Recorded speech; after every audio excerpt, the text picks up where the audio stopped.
Bismillahirrahmanirrahim. Alhamdulillahirabbil alamin wassalatu wassalamu ala asyrafil anbiya'i wal mursalin wa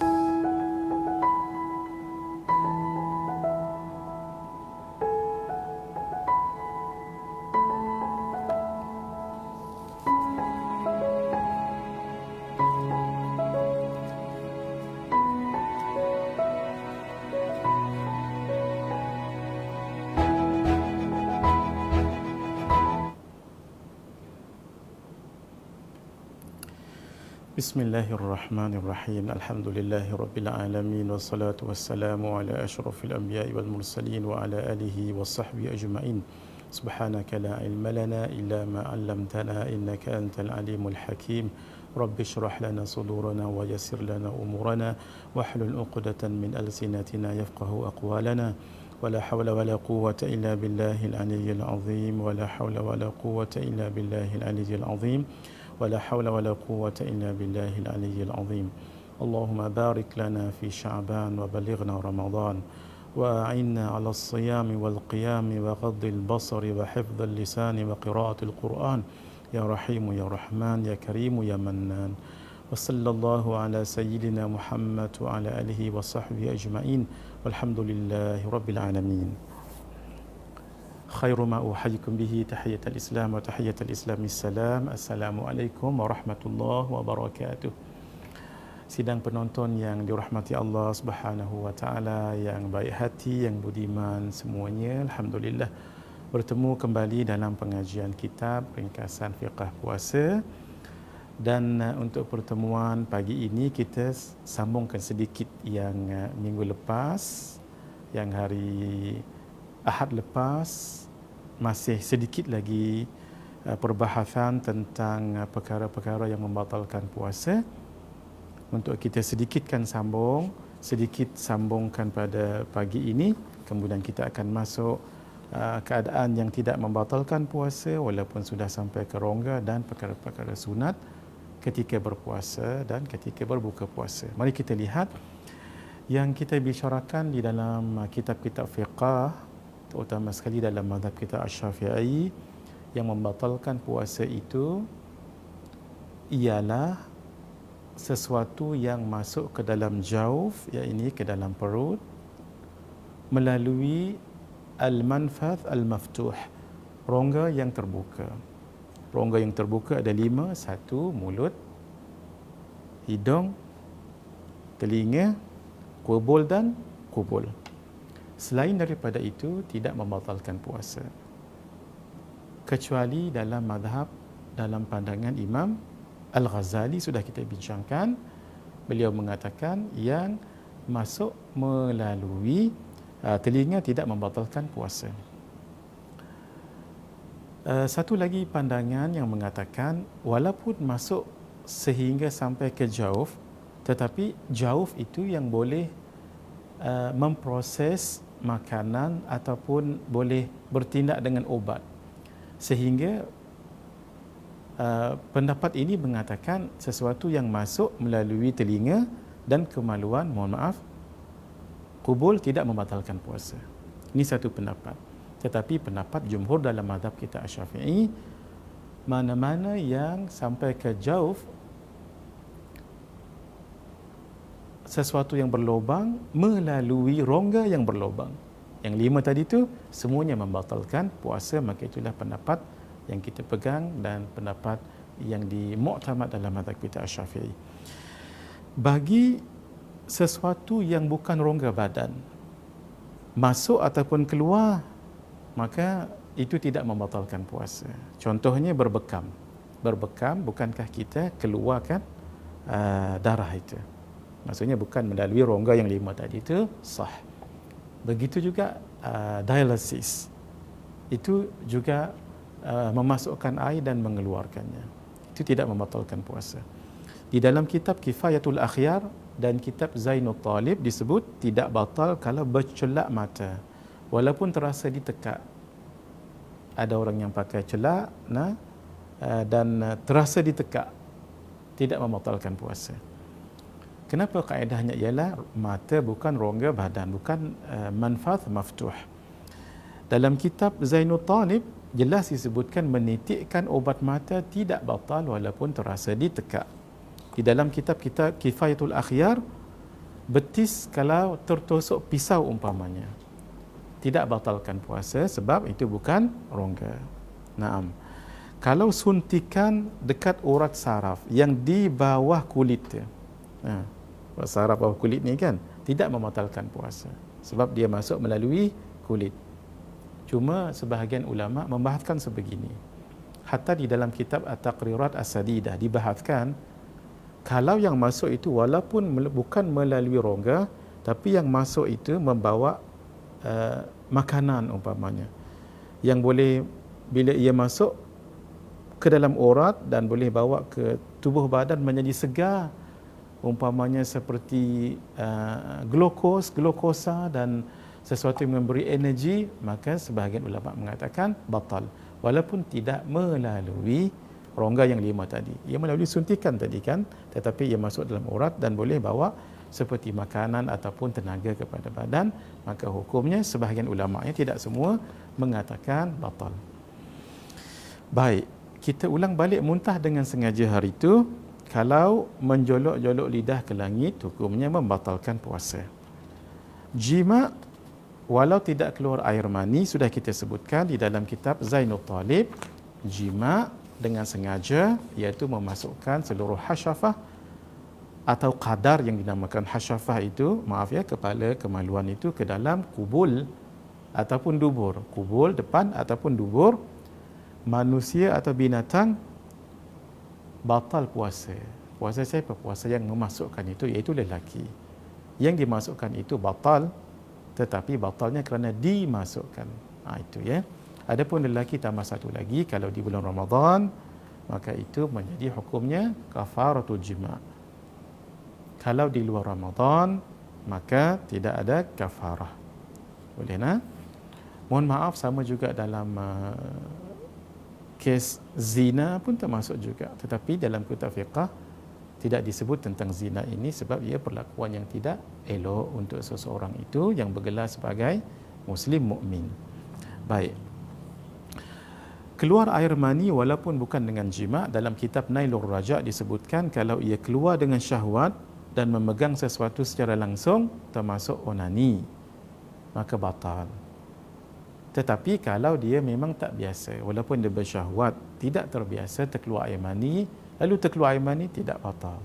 Tapi kalau orang itu orang yang kuat syahwatnya, satu pandangannya, lalu dia melihat sesuatu yang menggairahkan, dia sendiri lihat, padahal dia boleh kalau tak lihat, maka keluar air mani kerana terlalu kuat syahwatnya, batal. Tapi pendapat yang lain mengatakan tidak batal.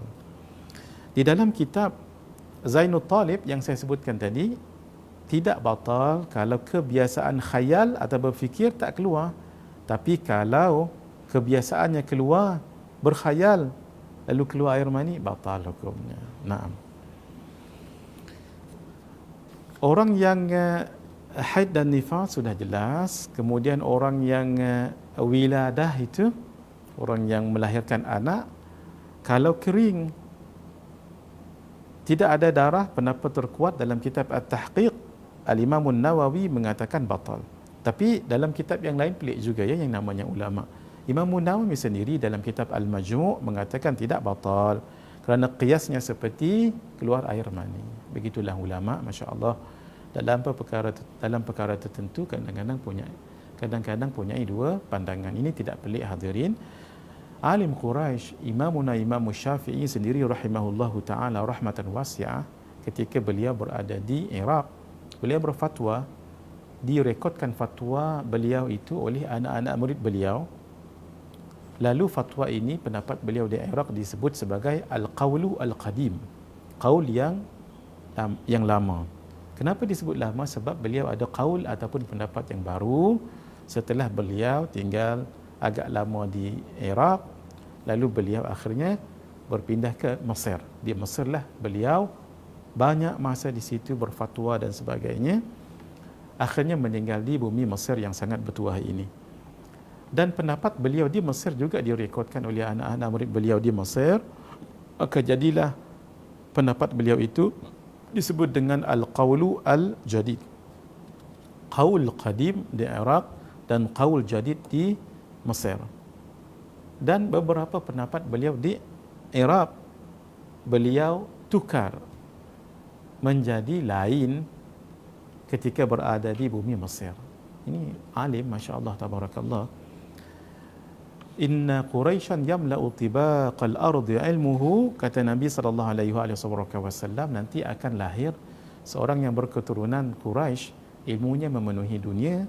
Kata Imam Ahmad bin Hanbal, orang yang disebutkan oleh Nabi di dalam hadisnya tadi sallallahu alaihi wasallam adalah Imam Asy-Syafi'i, guruku, kata Imam Ahmad bin Hanbal.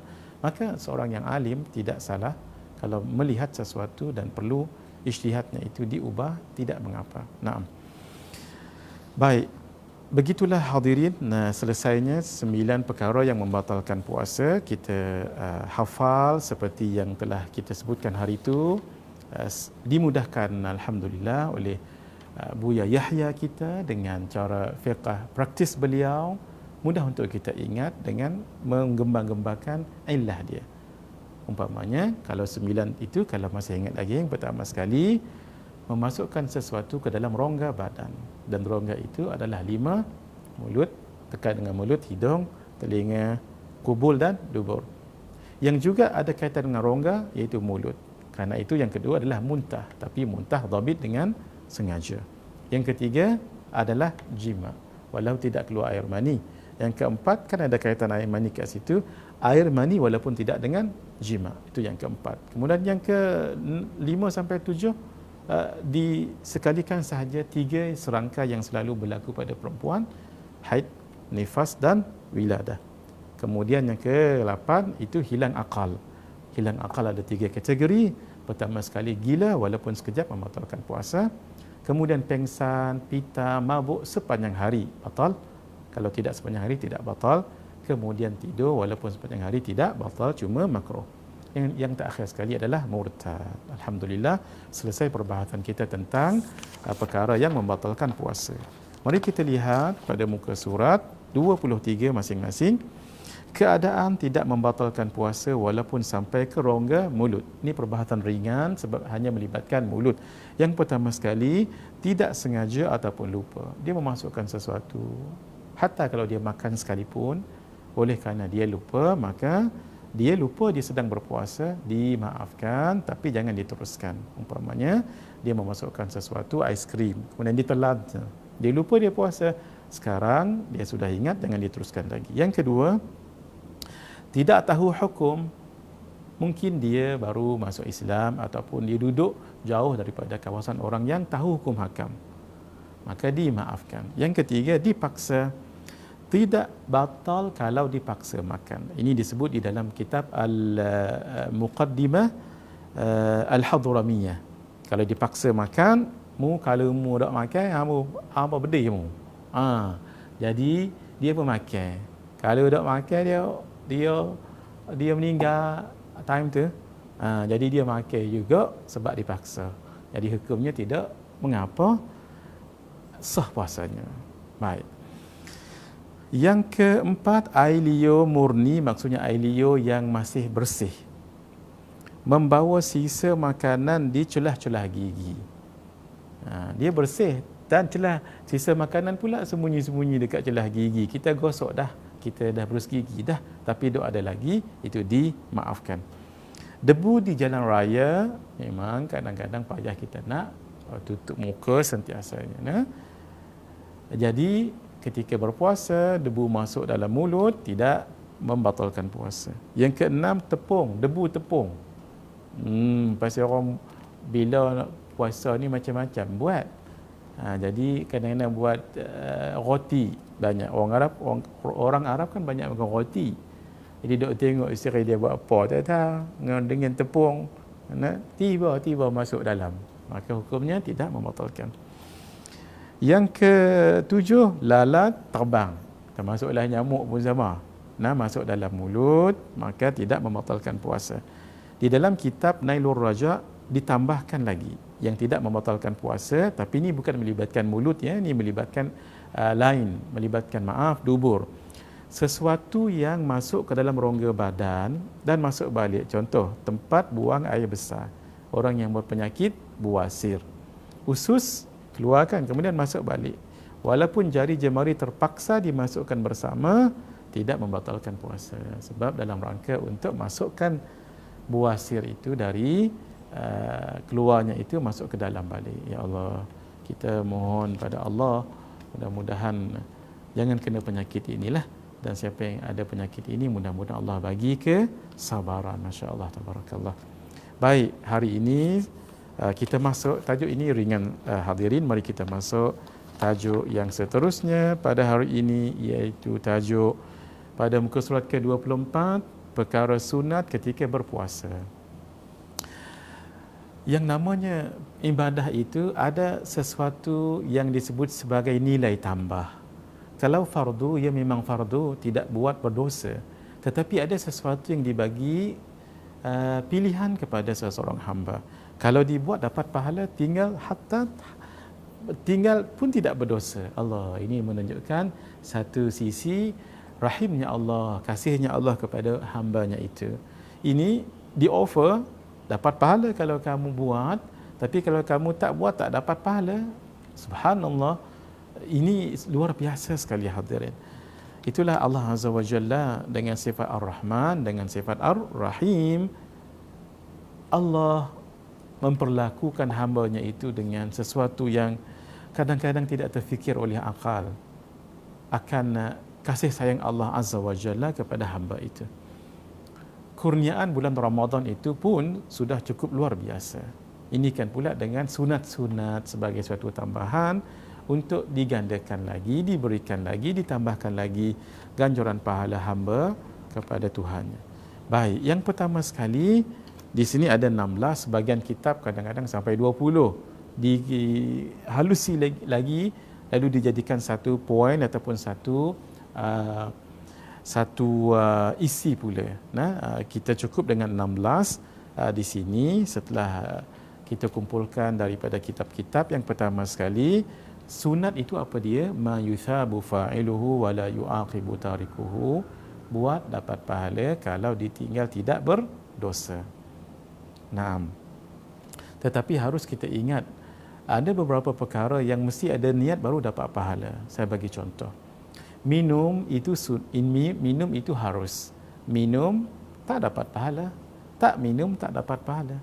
Tapi kalau kita minum dengan niat, mudah-mudahan suara saya semakin jelas untuk memberikan ilmu dan berkongsi ilmu dan berdakwah, dapat pahala. Tidur itu harus. Tidur tak dapat pahala, tak berdosa. Tak tidur pun tak dapat pahala, tak berdosa. Tapi ketika tidur dengan niat, satu, supaya dapat qiyamul lail. Dua, esok hari bekerja lebih kuat, lebih bertenaga dan lebih baik performance umpamanya. Itu kan dapat pahala. Tidur sebab ada orang mengumpat contohnya. Lalu dia tidur supaya tak dengar umpatan.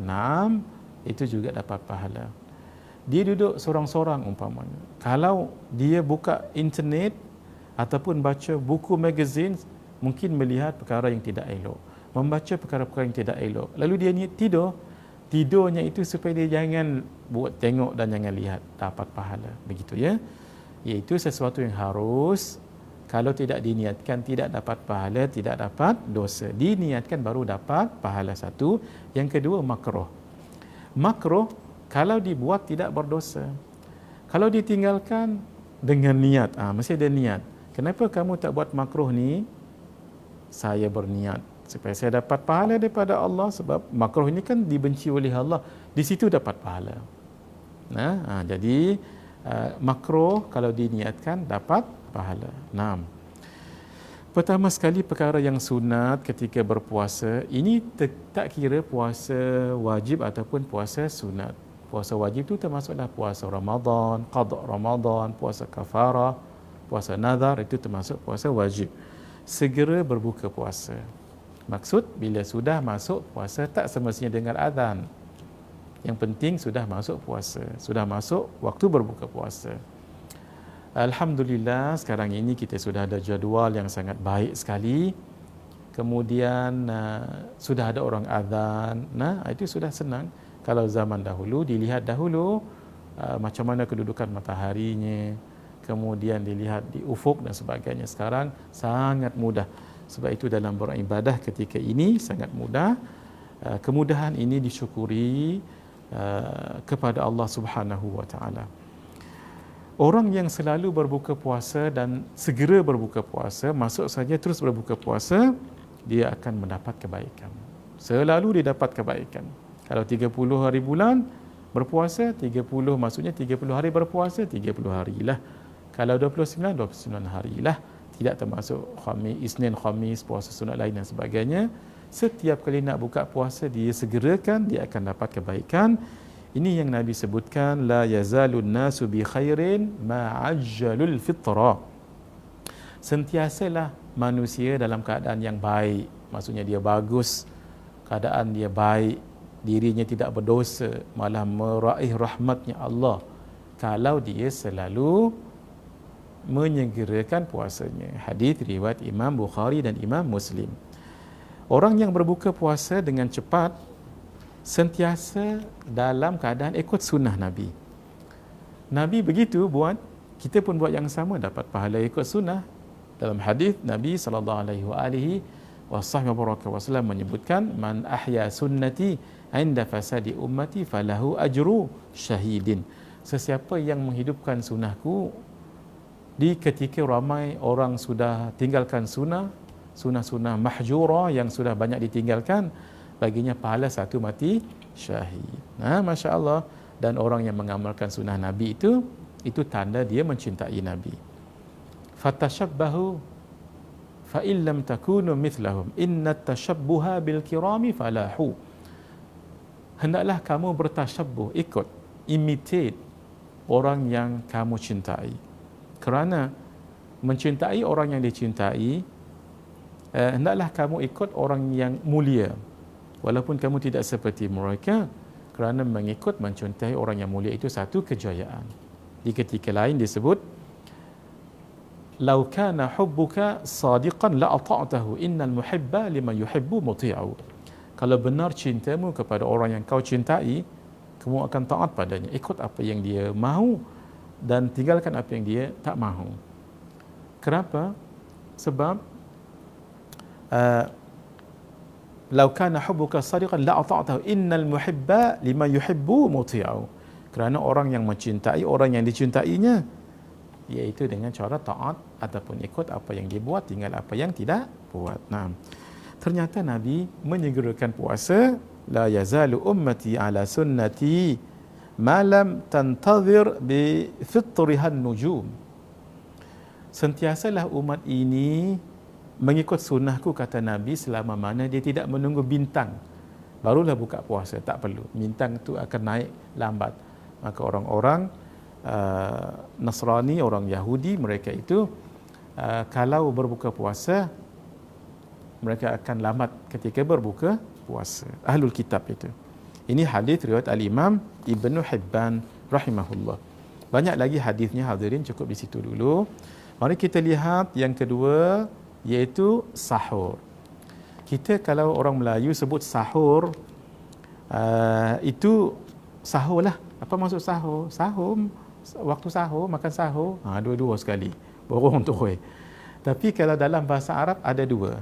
Kalau disebut sahur dengan fathah, sahur, itu maksudnya ma yu'kal 'inda sahari, ma yu'kal fi waqti sahari, iaitu apa yang dimakan ketika waktu sahur. Ingat lagi hadirin, pengajian kita yang lepas-lepas, malam dibagi pada berapa? Malam dibagi pada 2 boleh, pada 3 boleh. Terutama sekali ketika waktu sahur. Yang dikatakan sahur itu ini malam, maghrib sampai subuh. Tengah itu, katalah ambil mudah-mudah, ya, tak semestinya. Mudah-mudah pukul 12 lah.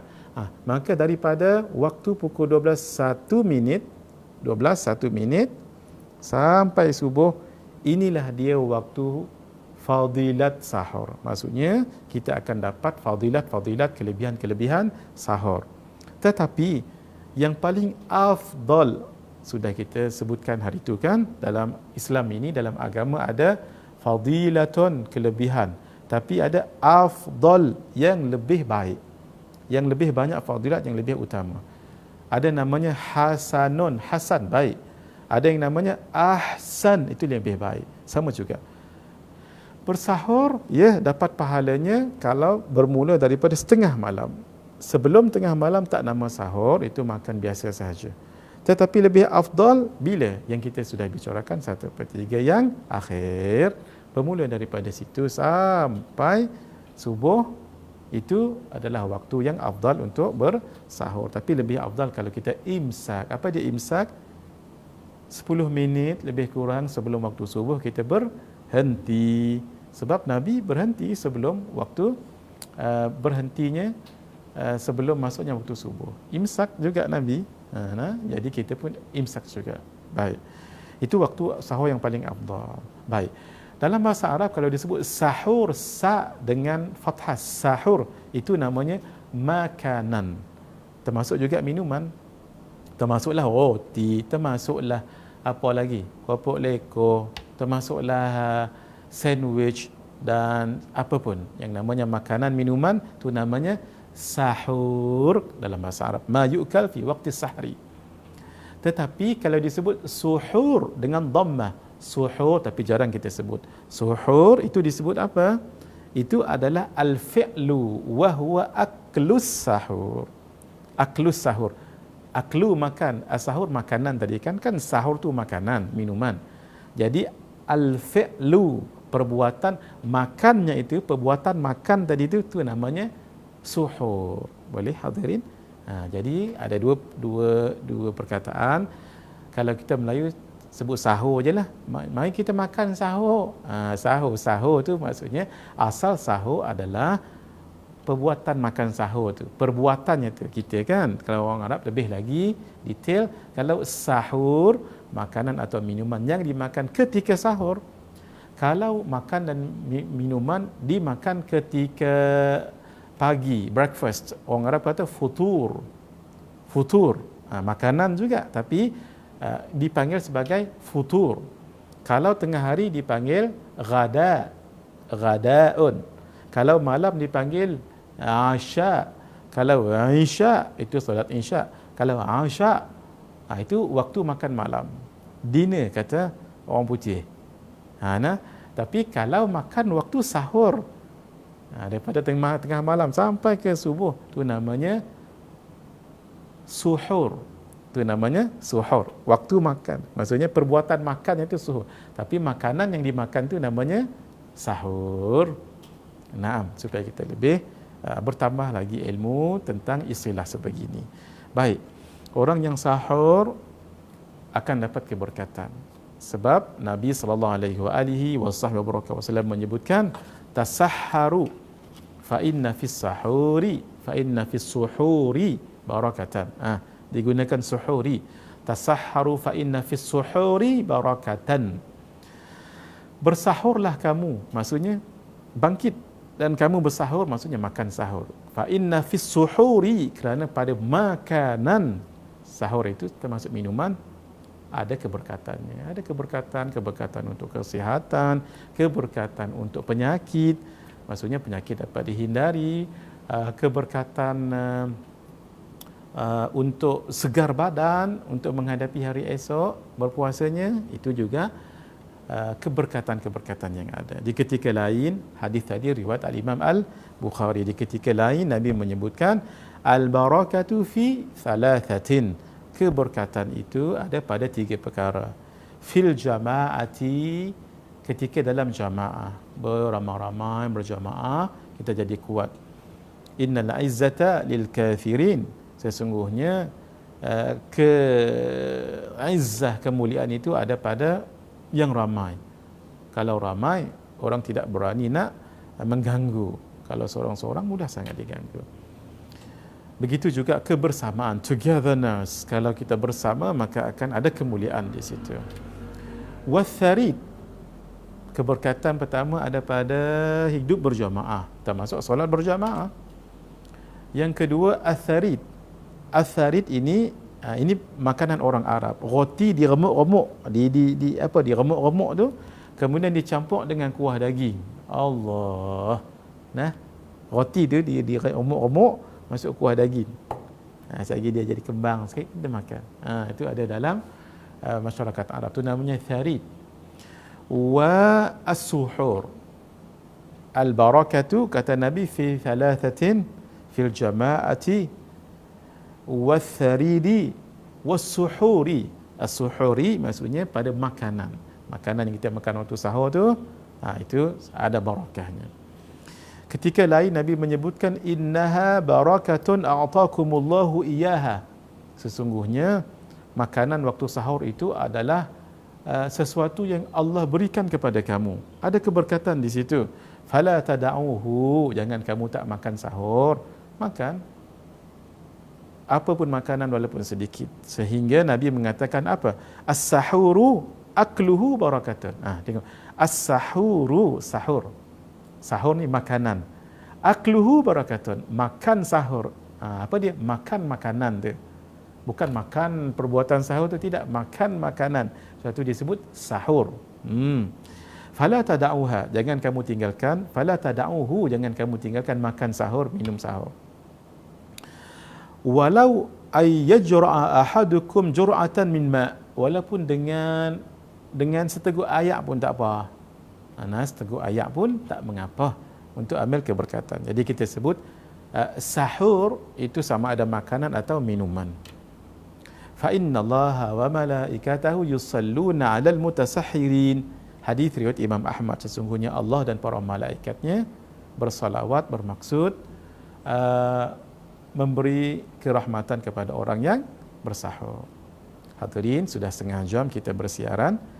Kita rehat sebentar, kita akan sambung lagi beberapa perkara lagi, perkara sunat ketika kita berpuasa insya-Allah. Hadza wabillahi taufiq wal hidayah. Wassalamualaikum warahmatullahi wabarakatuh. Persoalan tentang amalan yang afdal dilakukan di antara waktu asar dengan maghrib oleh saudara Khairul Azhar. Kalau saudara Khairul ada buku ini, bagus juga, sebab buku ini menyediakan bacaan-bacaan, wirid-wirid, amalan-amalan yang kita lakukan selepas solat subuh, selepas solat zuhur, asar, maghrib dan Isya. Jadi lengkaplah di sini. Jadi tentang amalan-amalan yang kita lakukan selepas solat asar sudah dilengkapkan di sini. Umpamanya sahaja ya saudara Khairul, kalau boleh saya rujuk kat sini, selepas solat asar sangat bagus kita baca wirid Al-Fatihah Imam Al-Ghazali. Sebab Al-Imam Al-Ghazali beliau sarankan untuk kita khatamkan 100 kali suratul Fatihah pada setiap hari, tetapi bukanlah sekaligus 100 kali, tidak. Umpamanya surah Al-Fatihah selepas subuh mungkin 21 kali, lepas zuhur 22, begitu lebih kurang.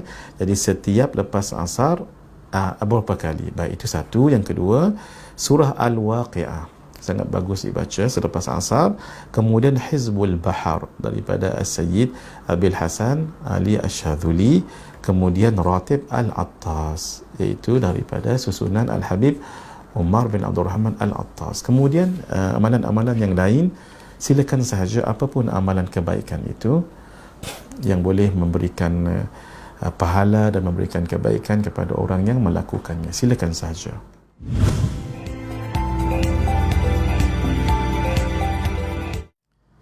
Ini adalah amalan untuk mencari barang yang hilang dengan izin Allah. Ketika nak mencari itu, bacalah ya jami'an nasi liyaumil la raiba fih ijma' alayya dhallati. Wahai yang mengumpulkan manusia pada hari yang tidak ada keraguan padanya, hari kiamat, ijma' alayya dhallati, kembalikanlah kepadaku barangku yang hilang.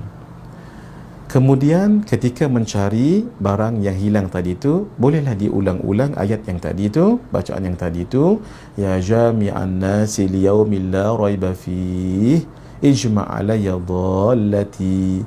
Boleh juga diselang-seli dengan ya syahidu ya syahid, ya syahidu ya syahid. Maksudnya wahai Allah yang melihat, wahai Allah yang menyaksikan. Diulang-ulang itu. Amalan ini, kata Al-Imam An-Nawawi rahimahullah di dalam kitab beliau Bustanul Arifin, aku telah mencubanya dan sangat mujarab, mendapatnya pada tempoh yang sangat dekat, sangat hampir. Dan beliau mengatakan, Al-Hafiz Al-Syekh Abu Baqa juga mengijazahkan beliau amalan ini.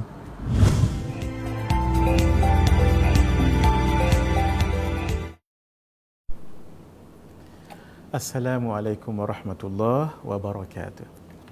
Kita sambung pengajian perkara sunat ketika berpuasa, masih lagi dalam poin yang nombor 2, iaitu sahur, pada muka surat 24.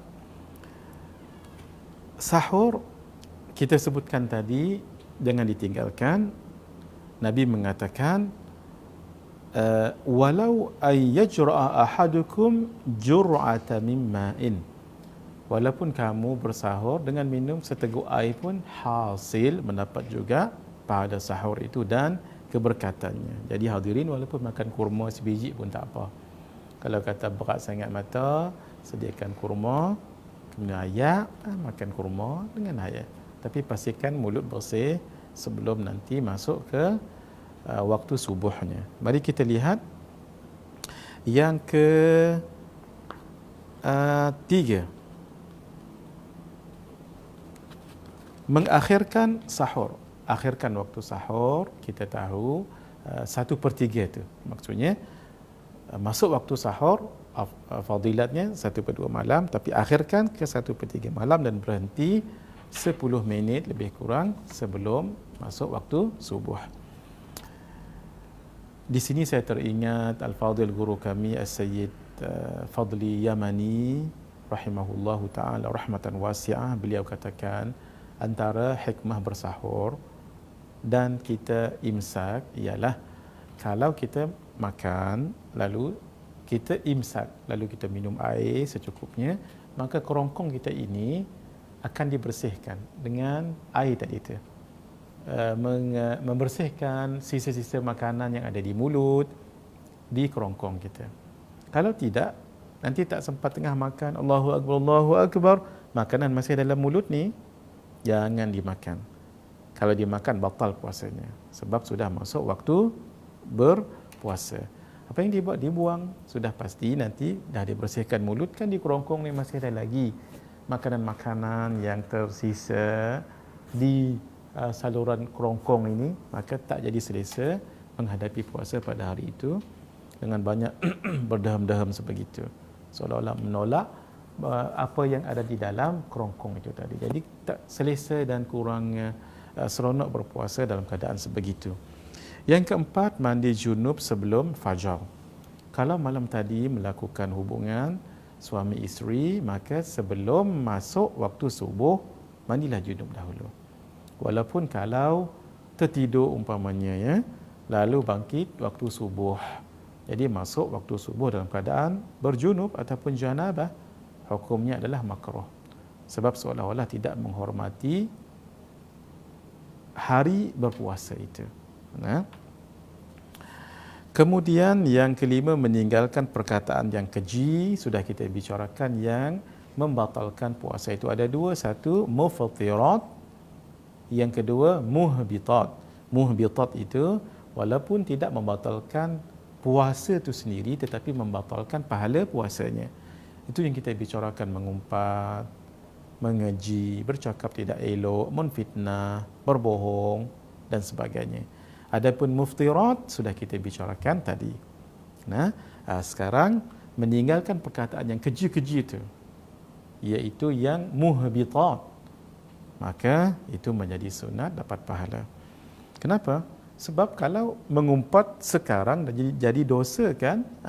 Tapi kalau bercakap yang baik, sudah ditukarkan keadaan. Mengumpat tadi menjadi sesuatu yang baik. Yang keenam, memberi makan orang yang berpuasa. Memberi makan apa sahaja, hatta air sekalipun. Memberi minum walaupun it'am itu asalnya adalah ta'am, makanan. Tetapi boleh juga termasuk air. Bagi air kat dia sekotak ataupun satu botol. Itu ya. Saya teringat dalam Ramadan tahun lepas, pengalaman berpuasa di Tanah Suci, hadirin, ketika balik menuju ke Jeddah, saya jadi hairan sebab beberapa kereta sedang bersusun. Pada asalnya saya ingat mungkin ada rosak dan sebagainya, tetapi banyak sangat. Beberapa lah. Rupa-rupanya pemandu yang bawa kami itu, dia berhentikan van dia dan diturunkan tingkap. Rupa-rupanya orang di situ yang kereta berhenti tadi telah sedia keluar dan tanya, kam nafar, berapa ramai yang ada dalam van itu. Kami waktu itu ada 8 ada 9 orang. Lalu dibagi setiap seorang satu bungkus. Satu kis satu bungkus tu, dalam tu ada air mineral kecil, ada laban, susu masam, ada kuih, kemudian ada kurma. Masya Allah, setiap kami tu dapat. Ini namanya tabarruk. Kalau di negara Arab dia panggil sabil. Sabil ni makanan free, sabil. Kenapa? Sebab mereka nak dapatkan pahala memberi makan orang yang berbuka puasa tu. Apa pahalanya? Nabi SAW menyebutkan orang ini akan dapat 2 pahala. Man fattara sa'iman, sesiapa yang memberi makan kepada orang yang berpuasa, termasuk memberi minum, kana lahu mithlu ajrihi, maka orang itu akan dapat pahala seperti orang yang berpuasa itu. Cuba bayangkan orang yang berpuasa itu, tok guru, masyayikh, para asatidzah, anak-anak yatim, pelajar-pelajar pondok, pelajar-pelajar universiti, kan mereka itu orang yang Masya Allah berada di jalan Allah, besarkan pahalanya tu. Satu. Yang kedua, kita berpuasa agak selesa, hadirin, termasuk kita semua ni kan. Kenapa duduk dalam aircon, kemudian bekerja pun bekerja dalam aircon, kalau tak aircon tu pun ada tempat yang berteduh, tengok-tengok tup-tup, dah masuk puasa dah. Tidak terasa letih. Maafkan saya ya, maafkan saya.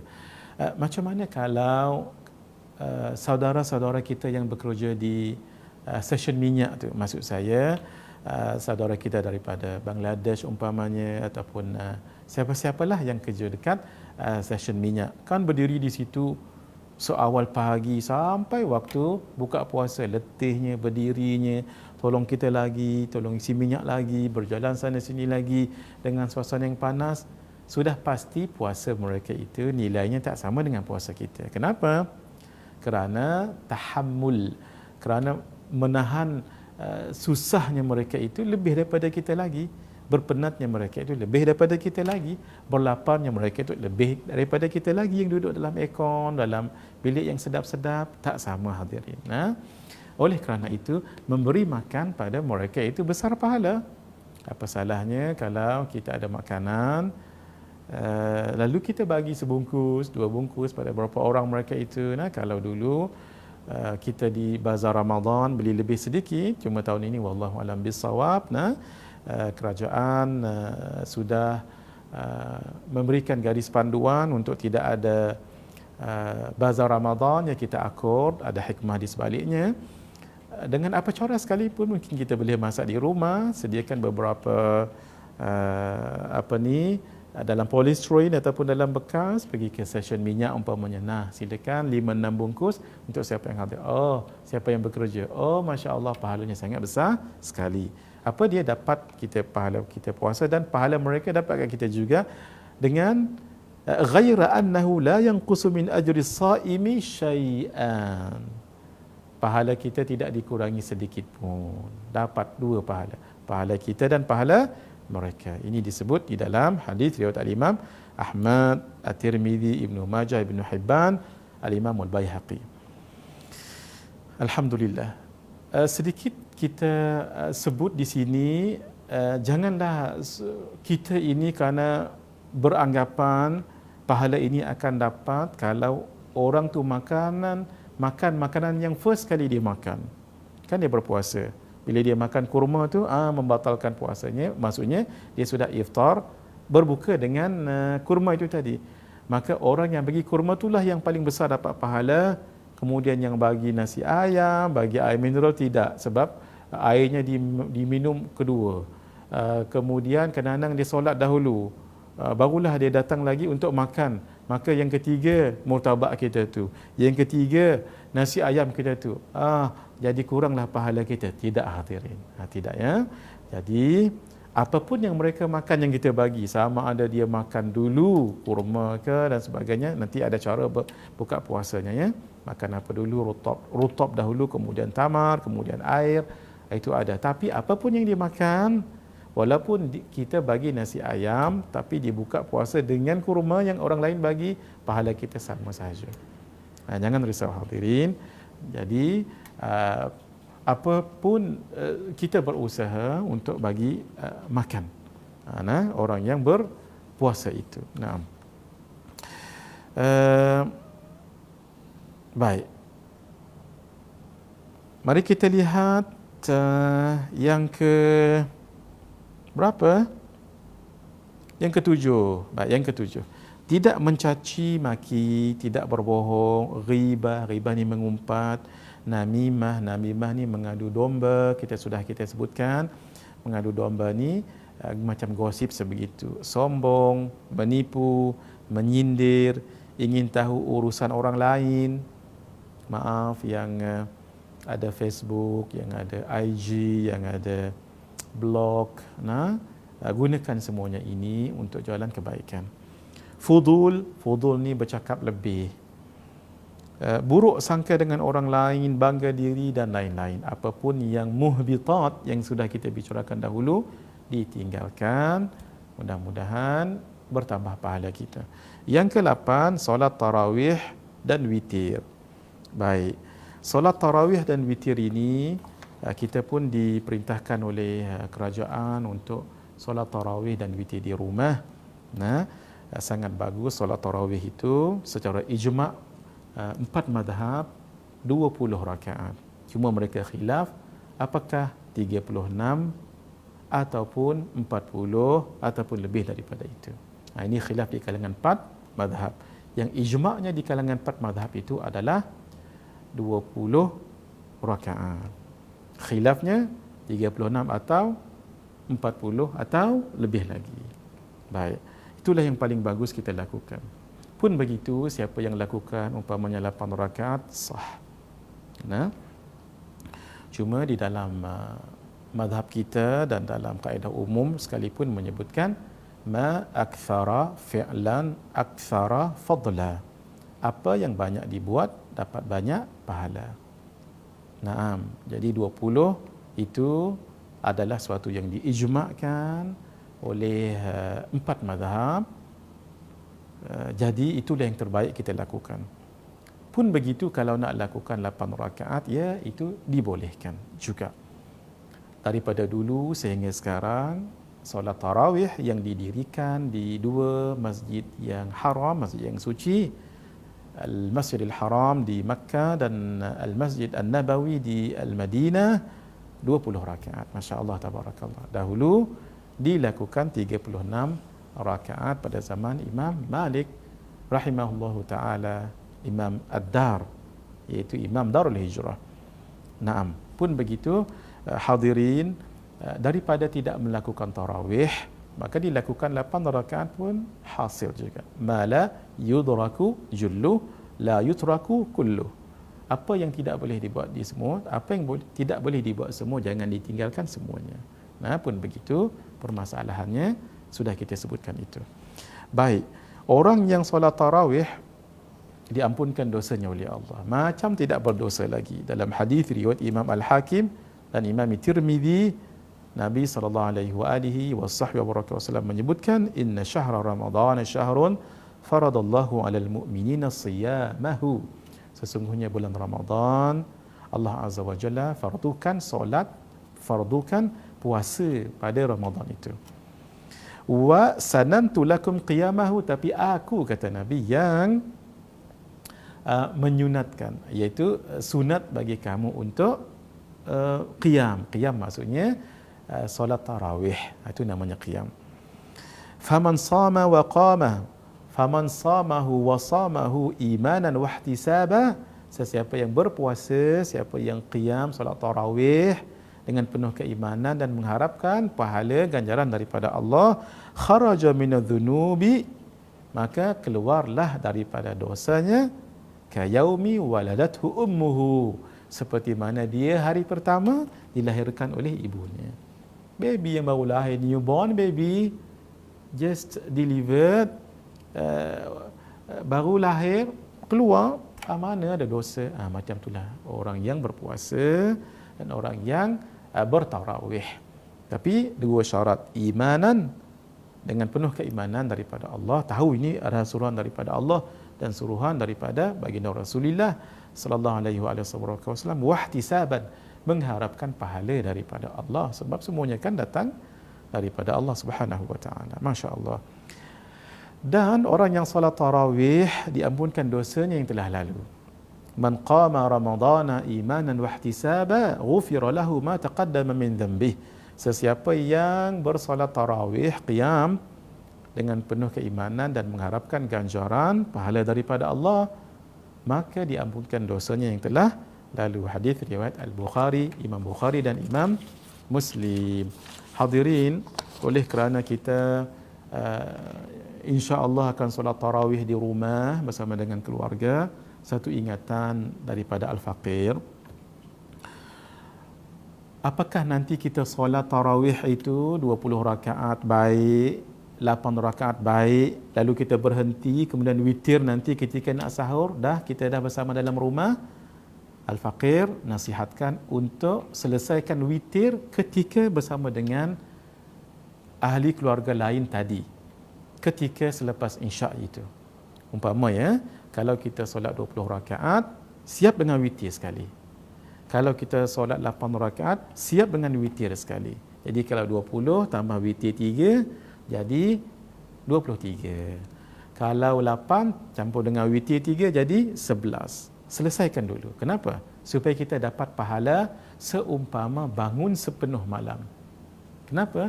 Nabi SAW menyebutkan, man qama ma'al imam hatta yansarifa. Sesiapa yang bersama dengan imam sehingga imam yansarif balik. Maksudnya imam selesai. Selesai apa? Selesai solat tarawih dan selesai solat witir. Apa pahalanya? Kataballahu lahu qiyama lailatin. Allah akan tulis pahalanya seperti dia qiyam sepenuh malam. Masya Allah pahalanya. Ya Allah, mudah sangat solat tarawih sekali 20 rakaat, kemudian terus witir 3 rakaat paling baguslah, 1 pun tak apa juga, tapi paling bagus 3. Dan paling bagus 3 ni dengan 2 kali takbir, iaitu 2 rakaat dahulu, usalli sunnatal witri rakaataini imaman lillahi ta'ala, barulah yang kedua, usalli sunnatal witri rakaatan imaman lillahi ta'ala. Kalau kita makmuman, usalli sunnatal witri rakaataini makmuman lillahi ta'ala, usalli sunnatal witri rakaatan lillahi ta'ala. Boleh kalau nak sekaligus, usalli sunnatal witri 3 rakaatin, boleh juga. Tapi paling bagus dalam mazhab kita Asy-Syafi'i dipecahkan jadi 2-1. Nah, kenapa? Ma aktsara fi'lan aktsara fadla, kaedah apa yang banyak dibuat maka dapat banyaklah pahala. Kalau 3 rakaat witir tadi kan kita 2 kali niat, 2 kali bertalafuz niat, kan pahala lagi. Kan berapa kali baca tahiyat? 2 kali baca tahiyat. Berapa kali salam? 4 kali salam. Assalamualaikum warahmatullahi, assalamualaikum warahmatullahi. Itu untuk 2 rakaat pertama. 1 rakaat yang akhir kan begitu juga. Itu yang terbaik sekali. Baik. Yang paling penting, kita solat tarawih 20 rakaat campur dengan 3 witir sekali. Ataupun mungkin ada yang solat tarawih 8 rakaat campur dengan 3 witir sekali. Biar selesai bersama-sama dengan imam. Kita kan jadi imam dengan anak-anak, dengan isteri kita. Kenapa? Kan tadi Nabi sebutkan, man qama ma'al imam hatta yansarifa. Sesiapa yang solat tarawih bersama dengan imam sehingga habis. Sehingga habis itu ulama menafsirkan sehingga habis tarawih dan juga sehingga habis witirnya itu. Kataballahu lahu qiyama lailatin. Pahalanya ditulis oleh Allah, bermaksud Allah menyuruh malaikat menulisnya seperti dia bangun malam. Dia qiyamul lail sepanjang malam. Daripada maghrib seolah-olah 2 rakaat salam, 2 rakaat salam, 2 rakaat salam sampai ke subuh. Ya Allah, Apa yang tak mahu pahala ni hadirin? Ini hanya didapati dalam bulan Ramadan. Kalau dalam biasa, dalam hari-hari biasa, contohnya Syaban kita sekarang ini, boleh tak kita dapat pahala ni? Boleh. Syarat solat subuh berjamaah. Sebab Nabi SAW menyebutkan, man sallal isya'a fi jama'atin faka'annama qama al-laila nisfah. Sesiapa yang solat isyak berjamaah, baginya pahala seumpama dia membangunkan separuh malam. Contoh dia solat berjamaah isyak kan, solat isyak sekarang katalah ambil mudah-mudah 8.30. Lalu ketika pukul 9.30 dia dah tertidur dah. Walaupun dia tertidur, seolah-olah pahalanya dia mengerjakan solat itu daripada sepenuh malam. Daripada maghrib 2 rakaat terus sampai pukul 12. Ya Allah, walaupun dia tidur 9.30 tadi. Dan lebih lagi Nabi menyebutkan, wa man shalla subha fi jama'atin faka'annama qama al-laila kullah. Dan sesiapa yang solat subuh berjamaah, paling kurang 2 orang, paling kurang sebelum imam salam kita sempat duduk dengan qadar tamakninah, dapatlah pahalanya seumpama dia membangunkan sepenuh malam, walaupun malam tadi dia tidak qiyamul lail. Ya Allah, siapa tak mahu ni hadirin? Tolong sangat-sangat. Nah, hari-hari kita biasa ni 2 solat ni janganlah tinggal berjamaah. Kita sekarang dalam tempoh PKP ini jadi solat isyak berjamaah, solat subuh pun berjamaah, dapatlah pahala sepenuhnya. Masya Allah. Di bulan Ramadan pun begitu juga. Ramadan lebih lagi, tambah satu lagi caranya. Apa? Caranya ialah dengan kita solat tarawih dan witir sama-sama habis dengan imam. Dan satu lagi, ini di luar Ramadan pun dapat juga. Apa dia? Tolong pegang ini, jangan tinggal. Nabi sebut, sesiapa yang membaca 2 ayat terakhir surah Al-Baqarah. Apa dia? Amanar rasulu bima unzila ilaihi min rabbih, sampai habis. Pahalanya seperti qiyamul lail sepanjang malam. Masya Allah, hadirin. Jadi di luar Ramadan kita boleh buat dengan 2 cara. Mudah untuk dapat pahala qiyamul lail sepanjang malam. Walaupun tidak buat, kalau dapat buat itu tambah lagi pahalanya. 1, solat subuh berjamaah. 2, jangan tinggal membaca 2 ayat terakhir khawatim ataupun khatam surah Al-Baqarah. Apa dia? Amanar rasulu bima, paling bagus dengan ayat la lillahi ma fis samawati wa ma fil ard, itu paling bagus. Jadi 3 ayat lah, walaupun dalam hadis menyebut 2 ayat. Amanar rasulun bima, tetapi oleh kerana ia sangat selalu dan kita pun hafal, mudah dihafalkan juga, mulakan dengan 3 ayat yang terakhir itu. Lillahi ma fis samawati wa ma fil ard sampai habis surah Al-Baqarah. Baik. Itu yang kita sebut solat tarawih. Tolong sama-sama hadirinnya diingatkan hadis yang saya bacakan tadi daripada Al-Imam An-Nasa'i dan Al-Imam Ibnu Khuzaimah, iaitu siapa yang dapat solat tarawih dan witir sampai imam habis, kita pun ikut juga, dapatlah pahala seumpama kita membangunkan seluruh malam. Baik, mari kita lihat seterusnya. Baik, ada juga orang tanya tentang solat witir ini. Orang yang sudah solat witir bersama dengan imam ketika tarawih, apakah nanti ketika bangkit malam nanti dia witir lagi? Maka dijawab 2 pendapat. Pertama, tak perlu witir lagi sebab dia sudah witir, dan dia buat witir kan tadi waktu malam. Nabi menyebutkan la witrana fil laili, tidak ada 2 witir 1 malam. Ini kan ganjil, maka cukuplah 1. Ini pendapat yang lebih kuat. Tetapi ada pendapat ulama mengatakan sebegini,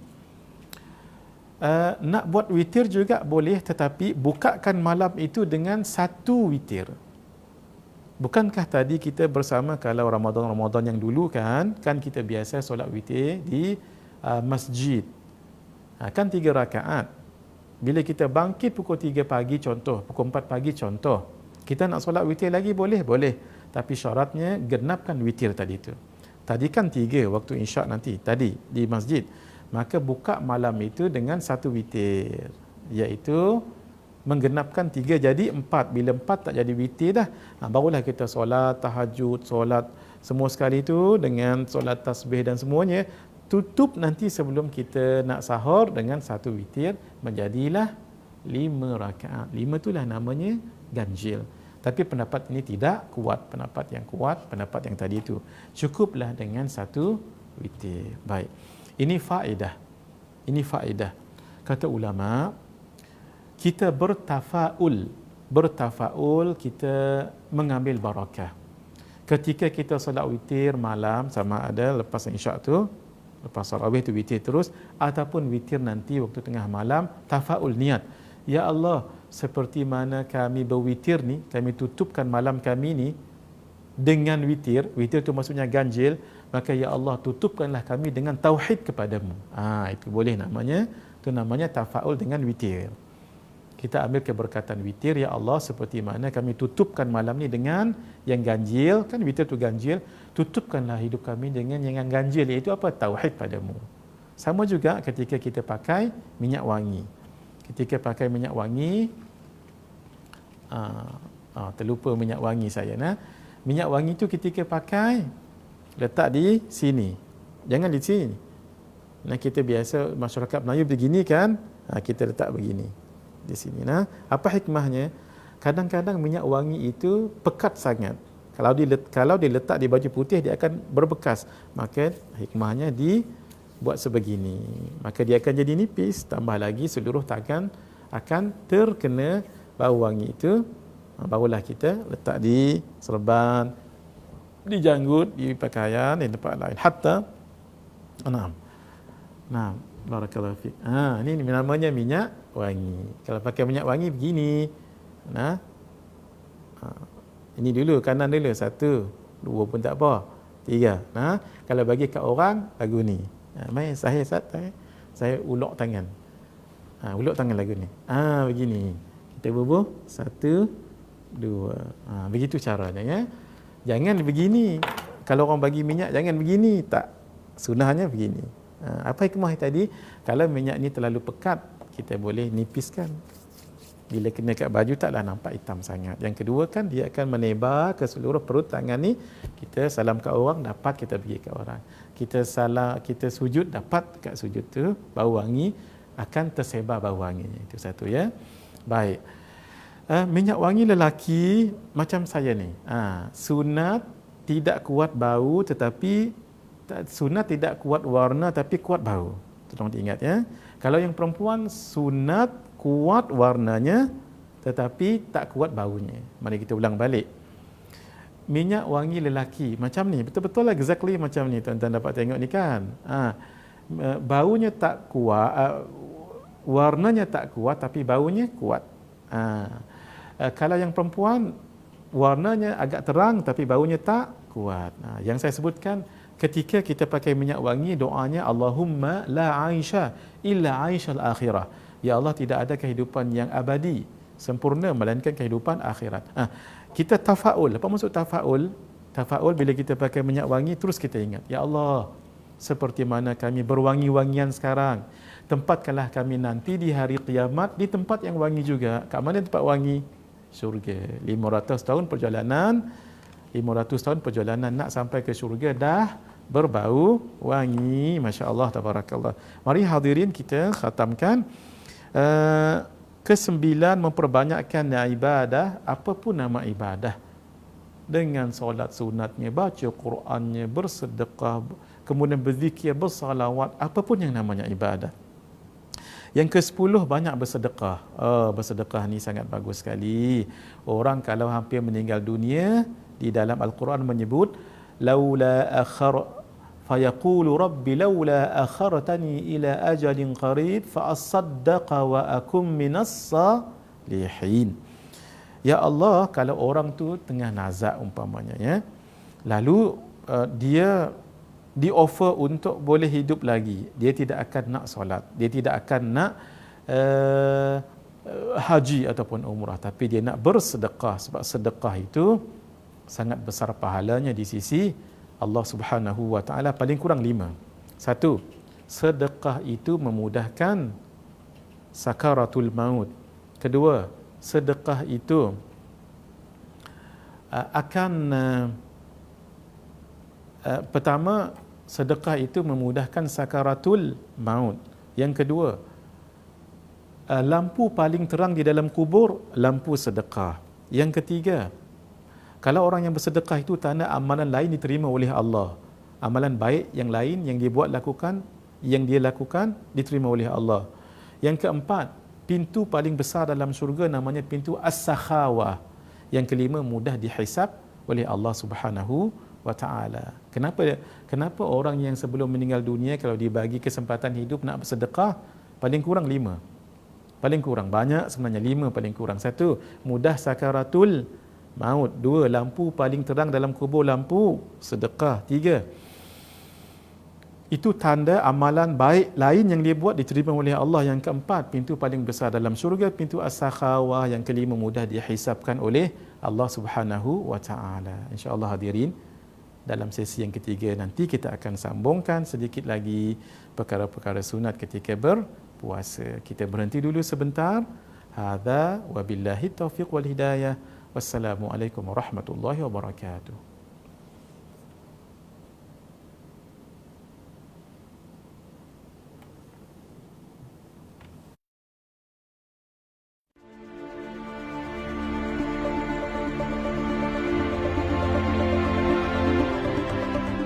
Buku yang ada di tangan saya ini adalah buku Ratib Al-Haddad, iaitu susunan doa-doa, bacaan-bacaan yang berupa ayat-ayat suci Al-Quranul Karim, istighfar, tahmid, tahlil, hauqalah dan sebagainya yang disusun oleh Al-Imam Abdullah bin Alawi Al-Haddad.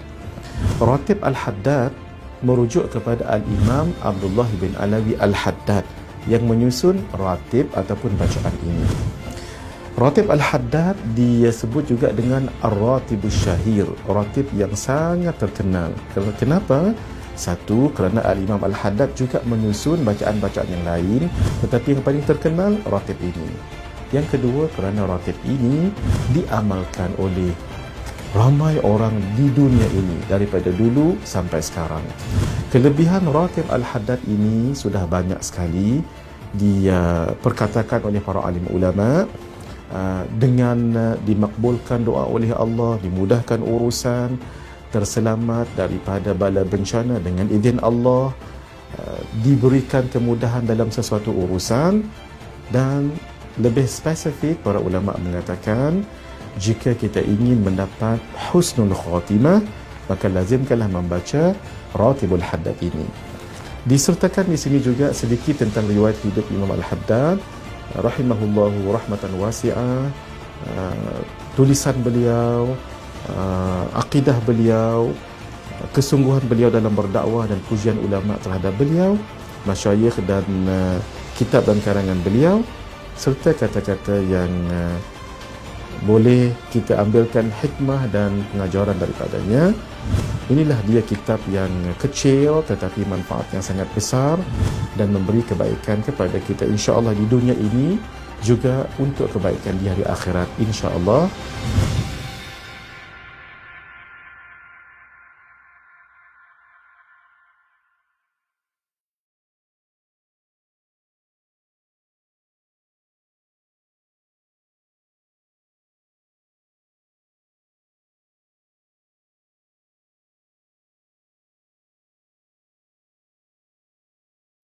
Assalamualaikum warahmatullahi wabarakatuh. Tadi sebelum rehat kita bicarakan tentang sedekah. Dihafal hadirin supaya kita banyak bersedekah dan kita mendapat manfaat seperti mana orang yang bersedekah lain dapat manfaat, masya-Allah. Sayyidina Uthman bin Affan ketika beliau meninfakkan perigi untuk dimanfaatkan oleh orang-orang Islam ketika itu, Allah sampai sekarang perigi itu masih ada lagi dan masih dimanfaatkan oleh kerajaan Saudi untuk kebaikan umat keseluruhannya.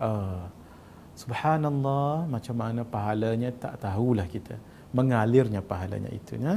Pahala Sayyidina Uthman bin Affan radhiyallahu taala anhu. Tentang sedekah ini, fadilat sedekah sangat banyak sekali. Cukup 5 yang saya sebutkan tadi itu. Ingat lagi tak ni? Pertama sekali, mudah sakaratul maut. Yang kedua, lampu paling terang dalam kubur, lampu sedekah. Sebab amalan lain semua adalah cahaya-cahayanya, tapi paling terang adalah lampu sedekah. Kemudian, kalau orang yang bersedekah itu tanda amalan baik lain yang dia buat diterima oleh Allah. Yang keempat, pintu syurga tu kan ada 10. Kita sudah bicarakan pintu puasa, nama apa? Apa? Ar-Rayyan. Pintu Ar-Rayyan. Tapi kalau pintu syurga, pintu sedekah namanya As-Sakhawah. Yang kelima, paling kurangnya memudahkan untuk dihisab oleh Allah Subhanahu wa ta'ala. Itu sekadar sahaja ya. Mari kita lihat macam mana di bulan Ramadan Nabi sallallahu alaihi wasallam baginda sangat terkenal. Kata Sayyidina Anas bin Malik, kana an-nabiyyu asja'an nas wa ajwadan nas. Hadis riwayat al-Imam Al-Bukhari dan Imam Muslim. Nabi Muhammad, kata Sayyidina Anas bin Malik radhiyallahu taala anhu, adalah orang yang paling berani, adalah orang yang paling dermawan. Allah, semua paling-paling tu semua ada pada Nabi. Hatta yang paling handsome, selalu kita sebut Nabi Yusuf kan. Nabi Yusuf hanya separuh kehandsoman yang ada pada Rasulullah sallallahu alaihi wa baraka wasallam. Masya-Allah, tabarakallah. Nabi semua yang paling-paling semua ada pada Nabi. Hatta yang paling ajwad. Masya Allah, nama ajwad ni mudah-mudahan al-ismu yadullu alal musamma. Namanya ajwad. Nah, anak buah saya namanya ajwad. Afif ajwad. Saya yang bagi nama tu, alhamdulillah. Ajwad ni maksudnya orang yang banyak bersedekah. Adalah Nabi, kata Sayyidina Anas bin Malik radhiyallahu taala anhu, seorang yang paling berani dan seorang yang paling dermawan. Itu di luar Ramadan tu. Kalau dalam Ramadan, kana Rasulullah sallallahu alaihi wasallam ajwadan nas. Adalah Nabi orang yang paling pemurah. Itu bila di luar Ramadan. Wa kana sallallahu alaihi wasallam ajwadu ma yakunu fi Ramadan. Di bulan Ramadan lebih lagi Nabi dermawan bila hina yalqahu Jibril, ketika Malaikat Jibril datang kepada Nabi.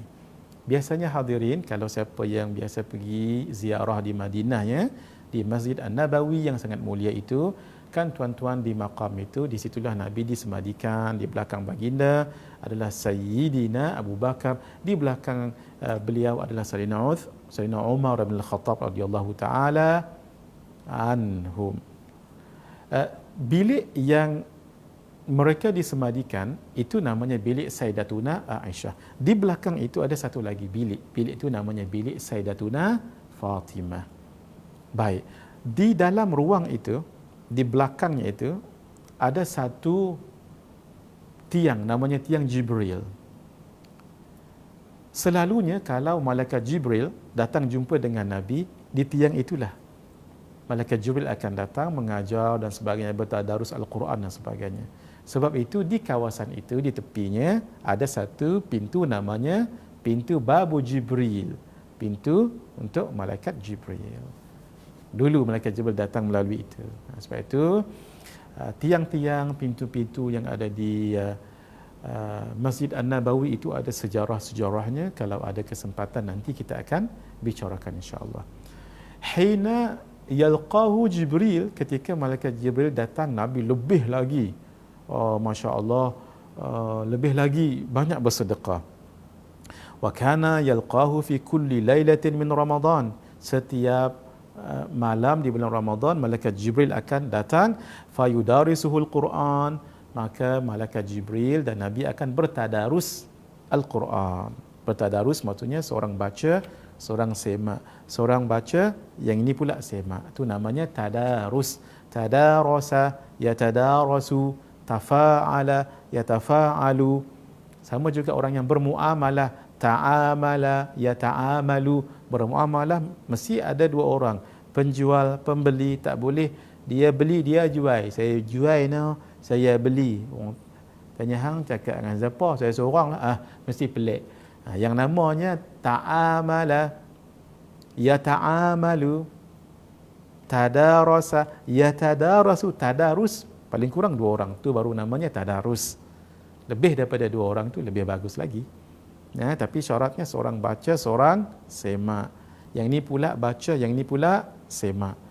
Kalau dia baca seorang-seorang tu tak nama tadarus, tu namanya tilawah ataupun qiraah, membaca ataupun qiraah membaca juga, tak nama tadarus. Boleh itu dalam istilahnya. Sama juga dipanggil tanakaha, kawin, yatanakahu, munakahatan, kawin. Kawin mesti dengan ada suami, ada isteri, tak boleh seorang-seorang. Demikianlah rahsia perkataan tadarus. Fala Rasulullah sallallahu alaihi wa alihi wasallam fala Rasulullah sallallahu alaihi wa alihi wasallam ajwadu bil khairi min ar-rihil mursalah. Ketika malaikat Jibril datang, Nabi itu ya Allah bersedekah sangat dermawan seperti angin yang menderu. Angin kalau menghembus menderu kan laju. Nabi bersedekah luar biasa sekali. Itu di dalam bulan Ramadan, dengan keberkatan Ramadan itu. Jadi orang yang bersedekah di bulan Ramadan, bagi lauk pada jiran sebelah ke, ataupun yang tadi kita sebutkan, bungkuskan, bawa ke stesen minyak, bagi dengan pekerja kat situ ke, ataupun mungkin juga Masya Allah, orang-orang, para doktor, para jururawat yang frontliners itu, kita santuni mereka hadirin, sebab pengorbanan yang bukan sedikit, kesungguhan yang bukan sedikit, pengorbanan yang bukan kecil, sehingga mereka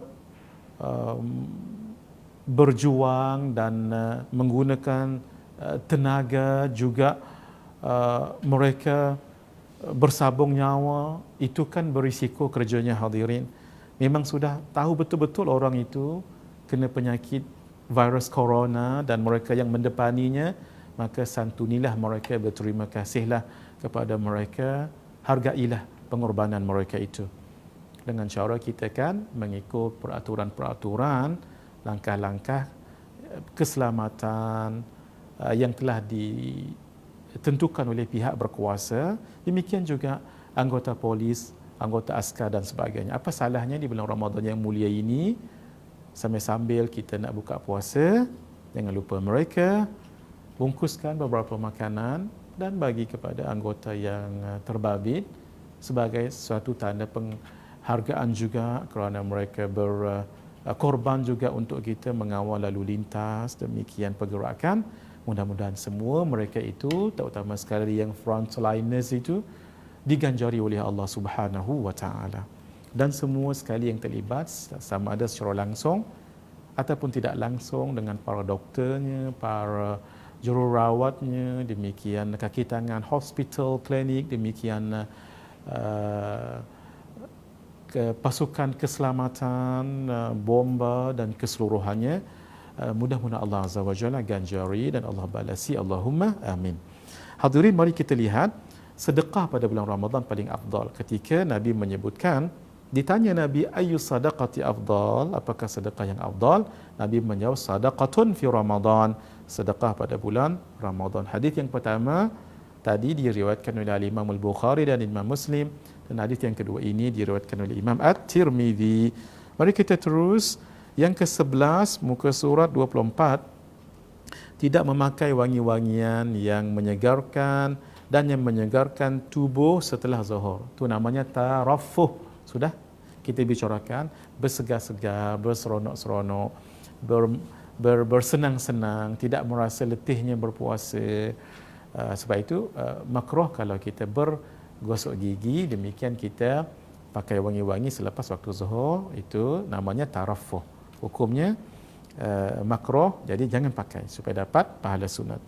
Yang ke-12, tidak berbekam. Kenapa tidak berbekam? Sebab nanti kita lihat dalam perkara makruh. Sebab bekam ini walaupun tidak batal tapi dia meletihkan. Kita berbekam letih. Orang yang membekamkan juga hukumnya makruh. Jangan ya.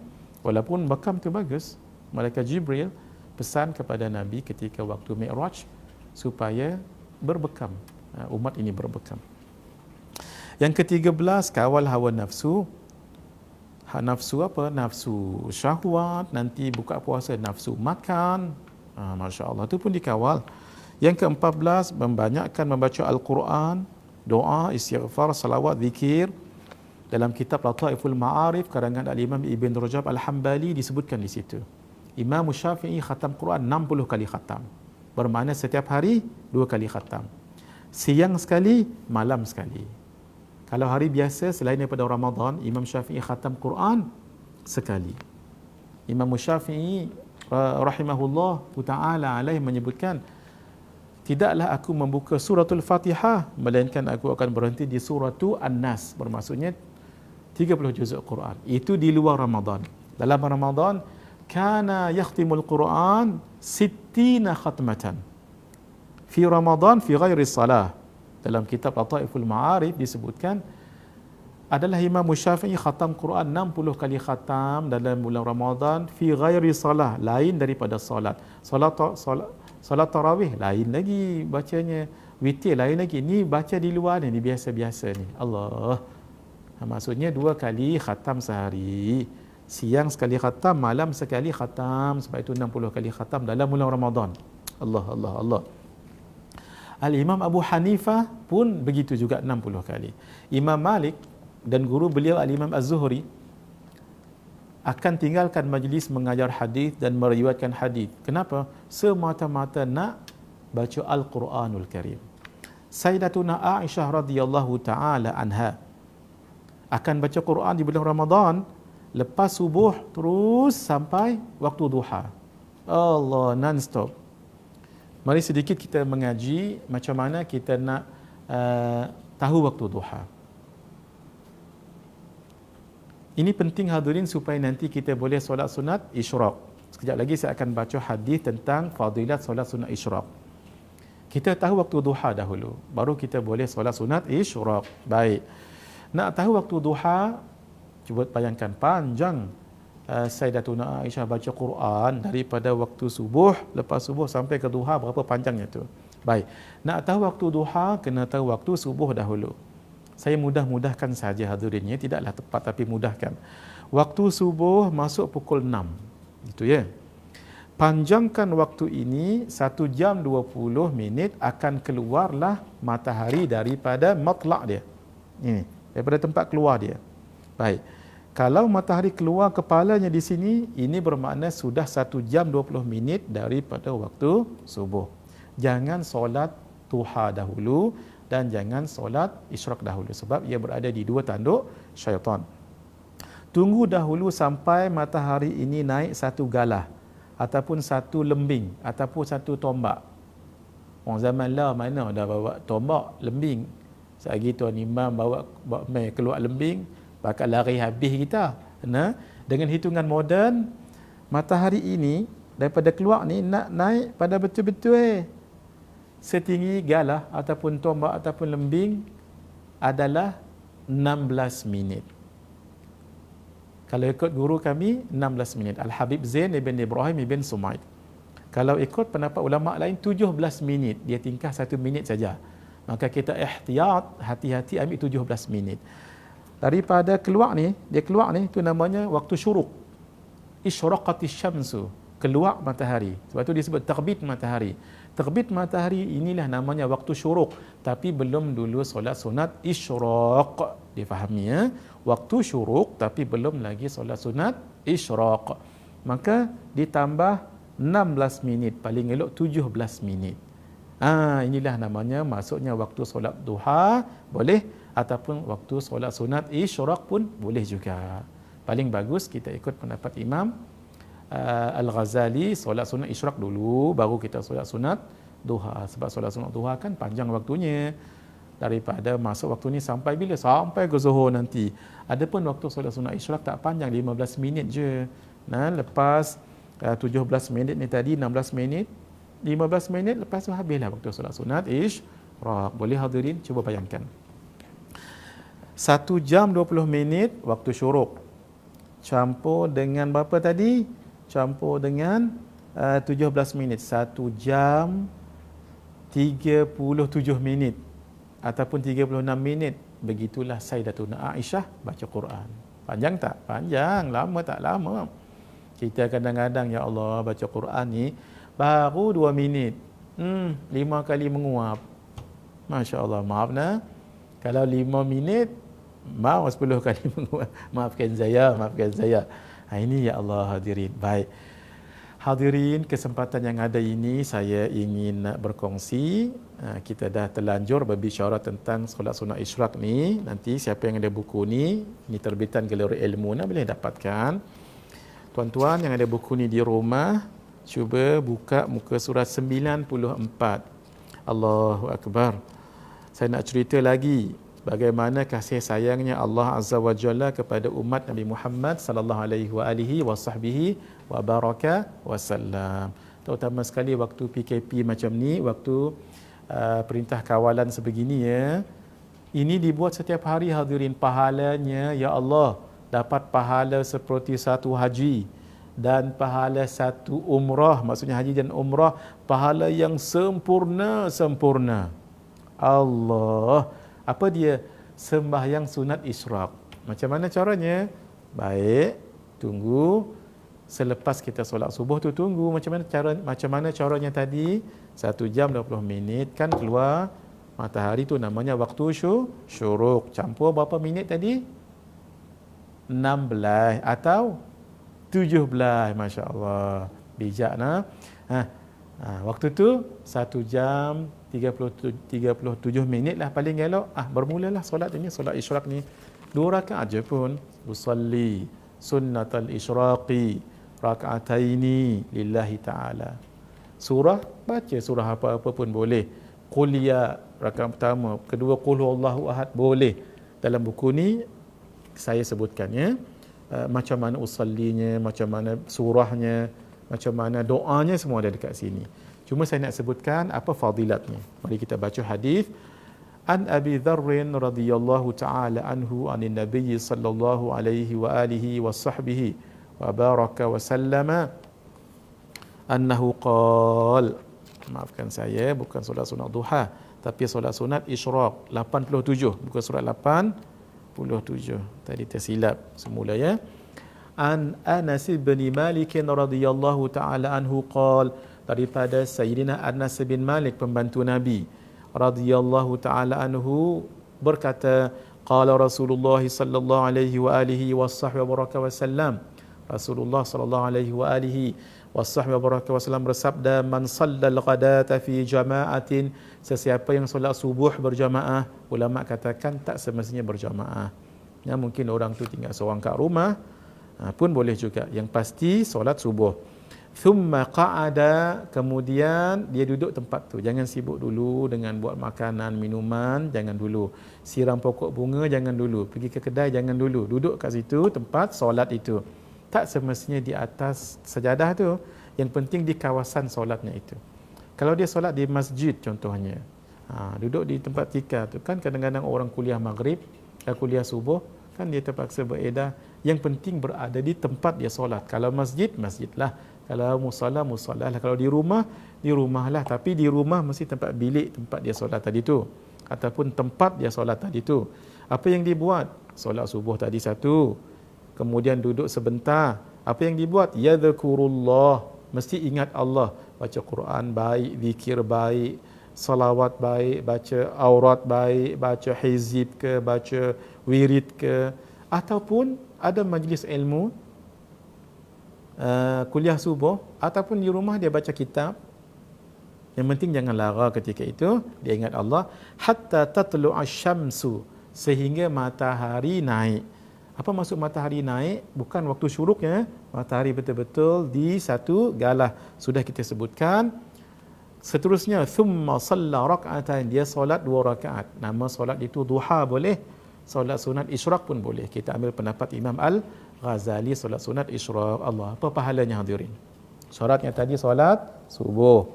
Yang kedua, duduk sekejap. Yang ketiga, ingat Allah. Yang keempat, tunggu sampai 1 jam 36 ataupun 1 jam 37 minit ya. Bukan minit, maksudnya waktunya itu 1 jam 30 ataupun 36, 37 ataupun 36. Nah, ditunggu waktu tu. Kemudian dia solat 2 rakaat namanya solat sunat isyraq, ataupun solat sunat duha, kanat lahu ka ajri hajjatin wa umratin, maka dia dapat pahala seperti dapat haji satu, umrah satu. Qala, kata Sayyidina Anas, qala Rasulullah sallallahu alaihi wa alihi wasallam, Nabi betul-betul nak sebut benda ni, Nabi sebut tamatin tamatin tamah, sempurna sempurna sempurna. Masya-Allah, untungnya ya. Hadirin, gunakanlah waktu kita dalam keadaan perintah kawalan ini, hari-hari boleh kita dapat buat benda ni. Hari-harilah kita dapat pahala satu haji dan satu umrah. Hadirin, sampaikan, panjang-panjangkan kepada yang lain. Cari mana-mana kitab, antaranya kitab ini pun boleh, sebab kitab ini lengkap disebut fadilatnya, cara solatnya, usallinya, surahnya, cara mengerjakannya, kemudian doanya, semuanya ada terjemahan. Silakan mendapatkan kitab ini dan kitab lain juga. Baik, hadirin, mari kita lihat yang keberapa sudah kita ni? Yang ke-14 kan? Yang ke-15, berdoa ketika berbuka. Sekejap lagi kita akan baca doa itu, ada dalam buku kita ni insya-Allah, sebab doa dikabulkan. Thalathatun, kata Nabi, thalathatun la turaddu da'awatuhum, ada 3 orang yang tidak ditolak doa mereka itu. As-saimu hatta yuftir, orang yang berpuasa sehingga dia berbuka puasa. Puasa sunat baik, puasa Ramadan baik, puasa wajib lain pun baik.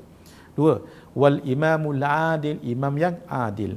Wa da'watul mazlum, dan dakwah ataupun doa orang yang zalim. Sehingga Allah sebut yarfa'uhallahu fawqal ghamam, Allah akan angkat sampai ke awan. Begitu. Hadis riwayat al-Imam At-Tirmizi, Imam Ibnu Majah, Imam Al-Baihaqi dan Imam Ibnu Khuzaimah. Baik, mari kita lihat yang ke-16, yang terakhir, alhamdulillah, beriktikaf. Iktikaf paling bagus siang dan malam. Satu, paling bagus daripada 21 tu sampai akhir. Siang malam berada di masjid itu paling bagus. Tapi kalau tak dan juga, beriktikaflah pada malam. Siang kan bekerja, ataupun siang kan buat benda lain. Malam tu kita beriktikaf. Di mana? Di masjid. Sebahagian ulama lain mengatakan di tempat yang walaupun tak masjid tetapi didirikan untuk masjid. Contohnya ada masjid tapi tak didirikan solat Jumaat kan, boleh juga i'tikaf di situ. Hatta sebahagian ulama lain mengatakan boleh juga di musalla. Musalla surau kan, surau dibuatkan khas untuk solat tu. Dan didirikan 5 waktu sehari semalam. Boleh beriktikaf di situ. Nah, kalau guru kami Al-Fadil Syekh Sayyid Fadli Yamani mengatakan di rumah pun boleh. Di rumah pun boleh. Tapi syarat rumah itu di kawasannya itu diniatkan masjid. Jadi wakaf. Jadi bilik buku itu diniatkan jadi masjid. Maksudnya diwakafkan jadi masjid, maka dia akan jadi hukum hakamnya masjid. Hatta kalau perempuan haid tak boleh masuk ke situ. Dan kalau jual rumah, yang lain dijual tapi yang tu tak boleh jual. Kenapa kawasan tu jadi wakaf? Itu panjang ceritalah. Ini pendapat beliau dan kita kongsikan juga. Naam. Dan i'tikaf itu tak semestinya waktu malam, waktu siang pun boleh. Contohnya Zuhur nanti kan. Setakat ini tak bolehlah, cuma 3 orang sahaja yang diizinkan. Jadi yang 3 orang ini waktu Ramadan nanti masuk masjid niat i'tikaf. Kalau sepanjang Zuhur itulah i'tikafnya. Kemudian nanti balik kat rumah kan terputuslah i'tikaf itu. Bermakna i'tikaf tidak semestinya 10 yang akhir, tidak semestinya. 1 Ramadan pun dah boleh i'tikaf. Kalau 5 minit lah. Jadi hadirin, ini luas maknanya i'tikaf.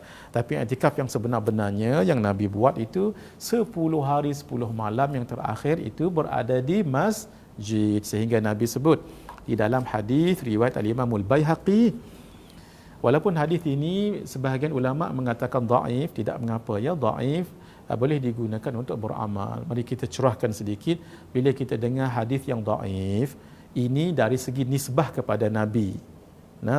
Maksudnya orang ini dia bawa hadis, mungkin orang ini khafud dhabt, tak kuat sangat kekuatan dia. Daripada hadis yang sama sahih bagi orang lain tapi sampai dekat dia jadi hadis hasan. Ataupun orang ini ada banyak lupa juga. Jadi turun lagi, akhirnya jadi dhaif. Hadis yang sama. Sebab itu dhaif, hasan, sahih itu nisbah kepada Nabi. Tetapi boleh tak diamal? Boleh diamalkan. Hadis dhaif itu sepakat ulama mengatakan boleh dijadikan untuk kita beramal dalam perkara fadailul a'mal, dalam perkara tarhib dan dalam perkara targhib. Targhib maksudnya makin kita nak beramal, tarhib makin kita menjauhi maksiat dan dosa, menakutkan. Itu dibolehkan. Baik hadirin, Nabi mengatakan man i'takafa 'ashran fi Ramadan, sesiapa yang beriktikaf 10 hari, 10 malam, kana kahajjataini wa umratain, maka dia mendapat pahala seperti 2 haji, 2 umrah. Masya-Allah, pahalanya sangat besar sekali, masya-Allah. Baik. Hadirin, mari kita lihat perkara sunat ketika berbuka puasa sama-sama, muka surat 25 dalam 3 minit yang akhir. Pertama sekali, ketika berbuka puasa dengan segera, sudah kita sebutkan tadi ya. Yang kedua, berbuka puasa dengan buah kurma. Buah kurma ni ratab dahulu, nanti kita lihat sama-sama muka surat. Jenis makanan yang lebih utama ketika berbuka, muka surat 27 hadirin. 1, buah ratab. Buah ratab ataupun rutab, tu maksudnya buah kurma yang basah, warnanya apa, kekuning-kuningan macam tu. 3 biji sebab ganjil. Tak ada pun 1 biji pun tak apa. Kalau tak ada, barulah kita tukar pada tamar. Tamar, dates, kurma kering yang warna coklat pekat, warna hitam, termasuk ujwah tu, itu adalah tamar. Tak ada juga, barulah kita minum ayak. Ayak apa? Ayak kosong. Ayak biasa. Tak ada juga, baru kita makan hulwun, makanan manis yang tidak dimasak seperti madu. Kalau tak ada juga, barulah halwa. Halwa, makanan manis yang dimasak.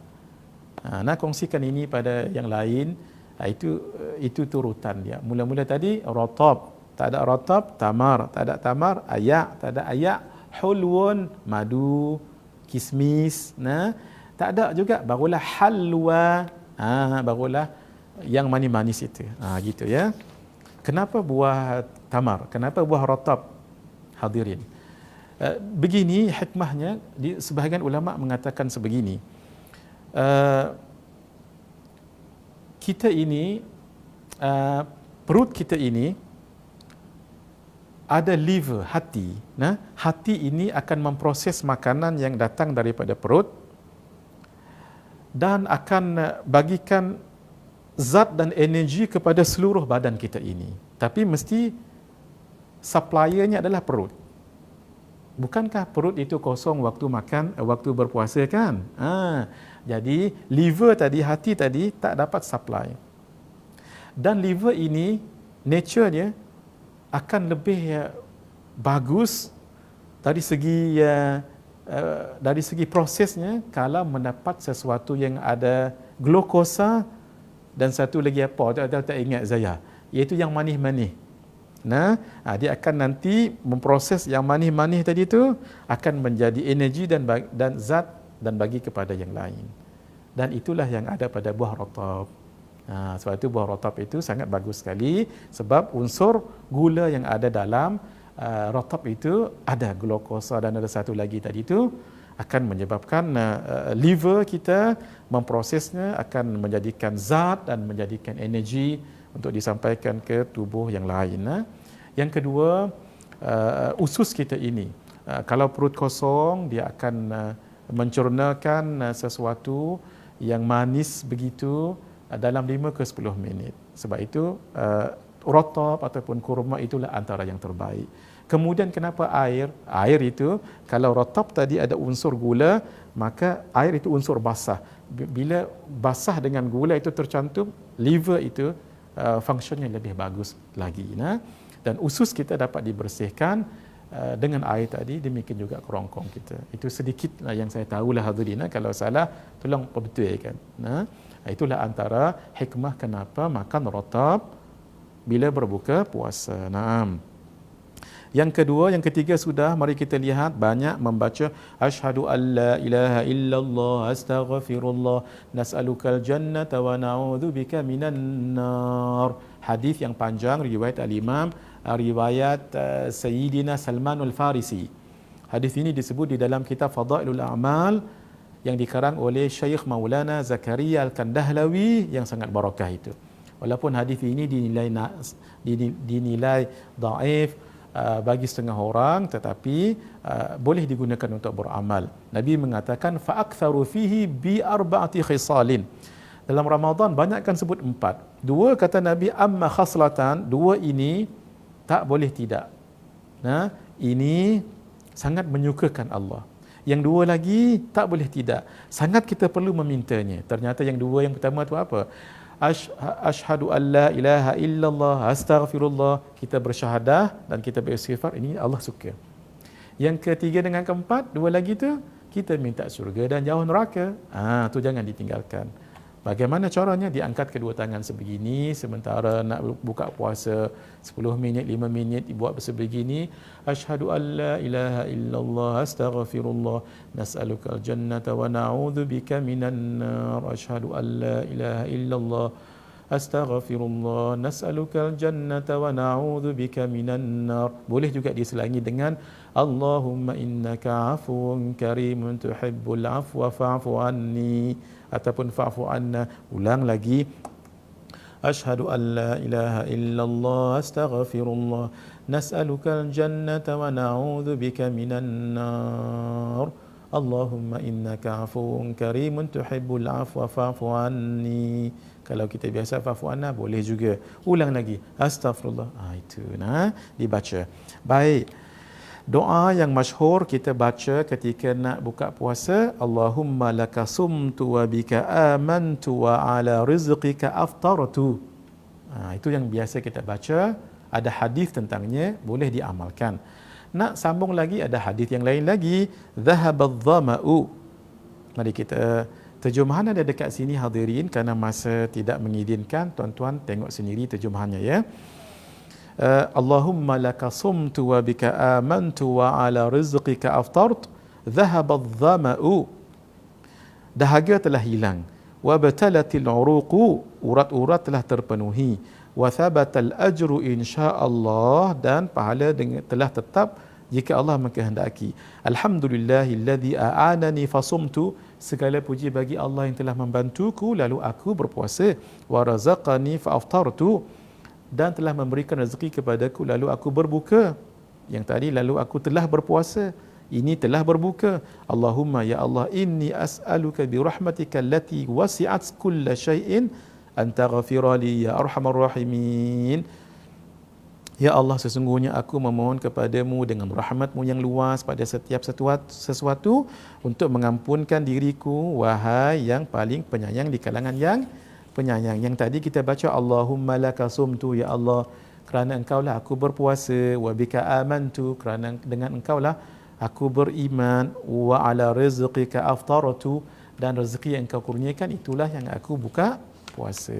Kalau ada orang jemput kita untuk buka puasa di rumah, kita baca doa ini, aftara indakumus saimun, semoga orang berpuasa berbuka di rumah kamu. Bagus, sebab orang yang berpuasa ni kan orang yang baik. Hadis riwayat Imam Tirmizi yang lain, Nabi menyebutkan, la ta'kulu illa ta'ama taqiyyin wa la ya'kulu ta'amaka illa taqiyyun. La ta'kulu ta'amaka la ta'kulu ta'amaka illa taqi. La ta'kulu ta'aman la ta'kulu ta'aman la ta'kulu ta'amaka illa taqiyun. La ta'kul illa ta'ama taqiyyin. Janganlah kamu makan melainkan makanan orang yang bertakwa. Wala ya'kulu ta'amaka illa taqiyun, dan janganlah makan makanan kamu melainkan orang yang baik. Itu bahkan bagus tu. La ta'kulu illa ta'ama taqiyyin wala ya'kulu ta'amaka illa taqiyun. Bukankah orang yang berpuasa itu orang yang bertakwa, yang baik? Itu ya. Dibaca doa aftara indakumus saimun wa akala ta'amakumul abrar, dan orang yang baik makan makanan kamu, wa sallat alaikumul malaikah, dan para malaikat merahmati kamu. Naam. Hadirin, setakat ini dahulu perbahasan kita tentang perkara-perkara sunat ketika berpuasa dan perkara sunat ketika berbuka puasa. InsyaAllah esok hari kita akan lihat satu lagi tajuk, iaitu perkara yang makruh ketika berbuka puasa, dan kita akan jawab soalan insya-Allah esok hari. Hadza wa billahi taufiq wal hidayah. Wassalamualaikum warahmatullahi wabarakatuh.